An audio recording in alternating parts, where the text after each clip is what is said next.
ఆహ్, మనకి పెట్టుబడుల పరంగా జనం దేని మీద ఖర్చు పెడతారు? వాళ్ళకొచ్చినటువంటి వాళ్ళ చేతిలో ఉన్న రూపాయలోనో అప్పో సొప్పో చేసి అంటే తాజాగా తేలుతున్నటువంటి లెక్క ఏంటయ్యా అంటే రియల్ ఎస్టేట్ మీదనే 50.7% మంది పెట్టుబడి పెడుతున్నారు. టోటల్‌గా భారతదేశంలో అప్పులు చేసైనా సరే కొంటున్న దాంట్లో భూములు ఎక్కువ ఉన్నాయి. $11.1 ట్రిలియన్ ఆస్తులు ఏ రూపంలో ఉన్నాయి అంటే 50.7% రియల్ ఎస్టేట్లో ఉన్నాయి.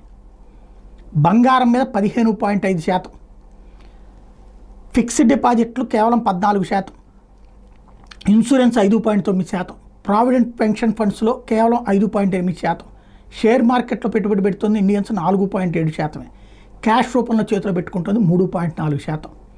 ఇది ఓవరాల్గా భారతీయులు ఇవాళ భూమి కొనిపడేస్తే కొన్నాళ్ళకి భూమి వాల్యూ పెరుగుతుంది.